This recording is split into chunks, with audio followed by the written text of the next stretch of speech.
Assalamualaikum and hi everyone. My name is Ros Alia Binti Aris and my matrix number is A22A0114. Today I would like to present my individual assignment for Fundamental of Management subject. In this video, I will talk about the four figures that relates to the administrative approach of management. First of all, I would like to tell you a little bit about what is management. Management is the process of planning, organizing, directing, and controlling resources including people, finances, and materials to achieve organizational goals. It involves coordinating the efforts of people to accomplish common objectives and use resources effectively and efficiently. Effective management involves setting clear goals and objectives, developing plans to achieve them, organizing resources and activities, leading and motivating people to perform their tasks, and monitoring and adjusting performance to ensure the goals are met. Managers must also make decisions, solve problems, and communicate effectively with all stakeholders. The first figure is Frederick Winslow Taylor. He is an American mechanical engineer which is known as father of scientific management. He born in Germantown, Pennsylvania on March 20, 1856. He studied at Phillips Exeter Academy and then at Harvard University. He started working as an apprentice at a small pump manufacturing company. He has introduced parallelism theory, which states the work could be analyzed and broken down into its constituent parts, which each part optimized for efficiency. Management should take a more active role in planning and organizing work, and that workers should be trained to perform their tasks in the most efficient manner possible. It also emphasized the importance of standardization and the use of specialized tools and equipment to improve productivity. The advantages of this theory are increased productivity. Productivity can increase by optimizing work processes, which are breaking down tasks into smaller, simpler steps and assigning them to workers with specific skills. With this, organizations can achieve higher levels of output with fewer resources. Secondly, standardization. It is ensure consistency and reduce variability. This can result in higher quality products and services as well as greater efficiency. Thirdly, reduce cost. This may help organizations reduce cost and increase profitability by optimizing work processes and reducing waste. The disadvantages of this theory is dehumanization of work. Taylorism can make work feel mechanical and repetitive, which can lead to a sense of dehumanization.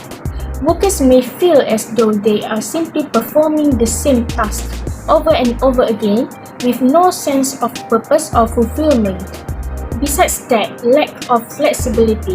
Taylorism emphasizes rigid work processes and hierarchies, which can make it difficult to respond quickly to unexpected events or changing market conditions.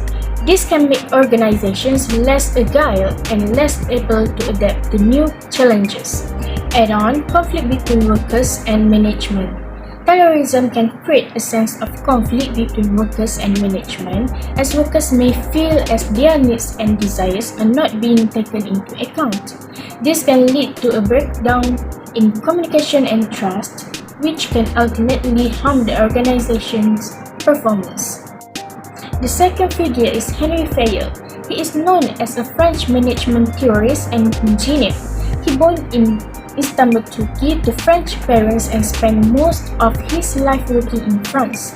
He began his career as an engineer in a mining company, rising through the ranks to become the managing director. Besides that, he published in his book General and Industrial Management at 1916. He has introduced 14 principles of management. This theory focuses on the functions of management and the tasks and responsibility of managers, which are planning, organizing, commanding, coordinating, and controlling. One of the aspects written in this theory is authority and responsibility. Managers have the authority to give orders, but they also have the responsibility to ensure that those orders are carried out efficiently and effectively. The advantages of this theory is comprehensive framework. It provides a comprehensive framework for understanding the tasks and responsibilities of managers in organizations. They cover a wide range of management functions and help ensure that managers are aware of all the important aspects of their role. Besides that, increase efficiency. The principles can help increase efficiency by promoting organization, standardization, and specialization. They also help to ensure that tasks are divided appropriately, resources are allocated efficiently, and employees are motivated and rewarded appropriately. Disadvantages for these principles is overemphasis on formal authority. These principles tend to emphasize the importance of formal authority and hierarchical structures in organizations.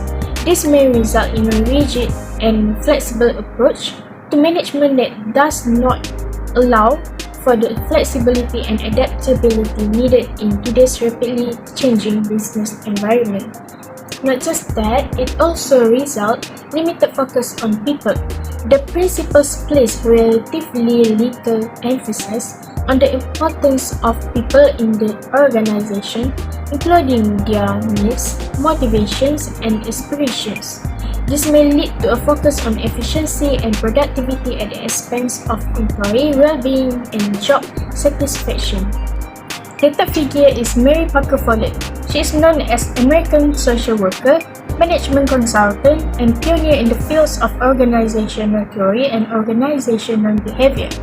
She born in Quincy, Massachusetts, and spent most of her life in the Boston area. Follett began her career as a social worker, working with immigrants and laborers in Boston. Follett's ideas emphasize the importance of human relations in organizations, and she believed that power and authority should be shared among all employees rather than being concentrated in the hands of a few. She has introduced human relations approach theory. This theory emphasizes the importance of understanding and managing the human factors in organizations. Follett believed that the success of an organization depends on the quality of relationships among its employees, and that managers should focus on creating a positive organizational culture that fosters collaboration, communication, and trust. Follett also emphasized the importance of employee participation and autonomy. The advantages of this theory is improved employee morale and job satisfaction. This can be done by emphasizing the importance of positive relationships among employees and between employees and management. The human relations approach can lead to increased employee morale and job satisfaction. Besides that, increased productivity. When employees feel valued and empowered, they are more likely to be motivated and productive. By promoting collaboration and participation, the human relations approach can lead to increased productivity and better outcomes for the organization. Next, improve communication. The human relations approach emphasizes the importance of communication and encourage open dialogue between employees and management. This can lead to better understanding of organizational goals and expectations, as well as improved problem solving and decision making. Disadvantages of this theory is potential for favoritism.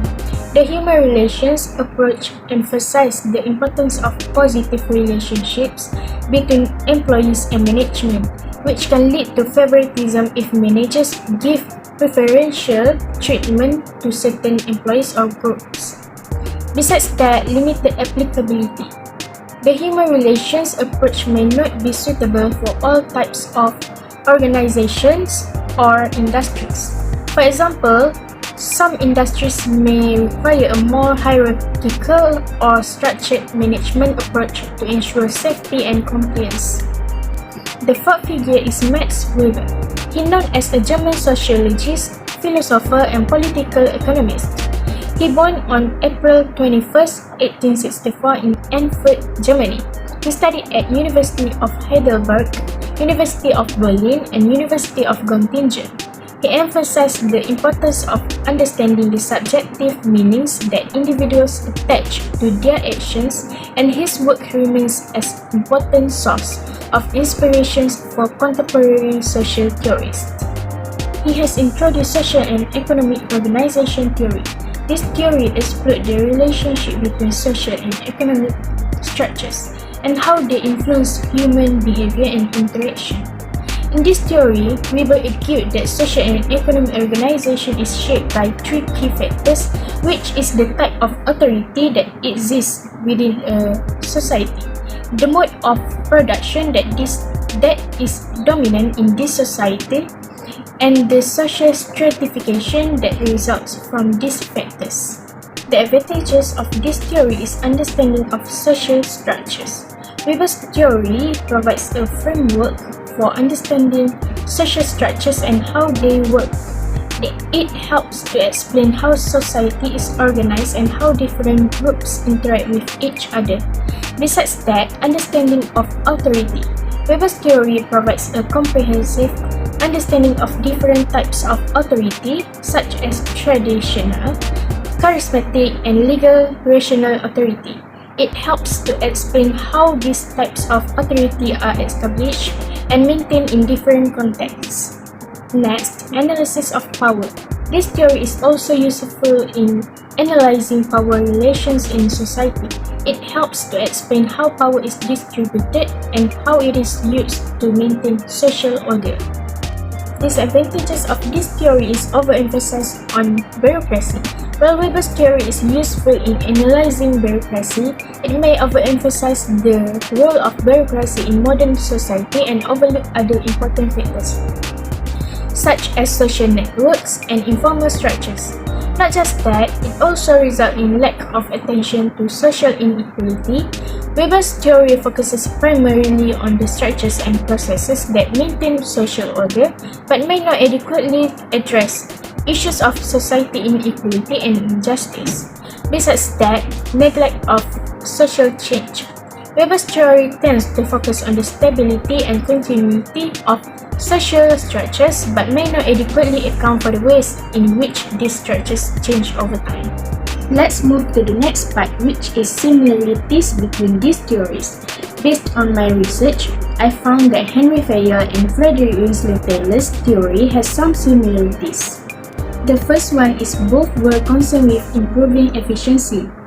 Taylor's scientific management theory focused on improving efficiency in the workplace by analyzing tasks and breaking them down into smaller components, while Fayol's administrative management theory focused on improving efficiency by optimizing the organization structure and processes. Secondly, both believe in the importance of standardization. Taylor believed that standardizing work processes will improve efficiency, while Fayol believed that standardizing procedures and processes will improve coordination and communication within an organization. Now, let's move to the last part of this video, which is conclusion. Based on the research I have done, I think Henry Fayol's theory of management is still relevant for today's companies. Fayol's principles of management provide a framework for organizing and managing a business, and they continue to be used by modern management theorists and practitioners. For example, the principles of division of labor and specialization are still widely used in modern business to improve efficiency and productivity. The principles of authority is still relevant in establishing clear lines of communication and decision-making within an organization. And the principles of unity of command is still important for ensuring that employees receive clear and consistent instructions. Similarly, the principles of discipline is still relevant in maintaining order and ensuring that employees adhere to established rules and guidelines, and the principles of remuneration is still important in motivating employees and attracting and retaining talent. The principles of centralization and shallow chain continue to be important in today's organizations for effective decision-making and communication. The company that's still using fails theory is Coca-Cola. Coca-Cola is a multinational company that has been in existence for over 130 years. Throughout its history, the company has applied various management principles and techniques to ensure that its business operations are efficient and effective. One of the management principles that Coca-Cola has applied is Henry Fayol's Principles of Administrative Management. The principles that have been applied is division of labor. Coca-Cola applies the principles of division of labor by breaking down tasks into smaller, more specialized tasks. This allows employees to become experts in their specific area of work, leading to increased efficiency and productivity. The second principle is authority. Coca-Cola applies the principles of authority by clearly defining the hierarchy of authority within the organization. This ensures that decisions are made by individuals who have their necessary knowledge and expertise to make informed decisions. The third principle is discipline. Coca-Cola applies the principle of discipline by establishing clear rules and guidelines for employees to follow. This ensures that employees understand what is expected of them and are held accountable for their actions. That's all from me. Thank you.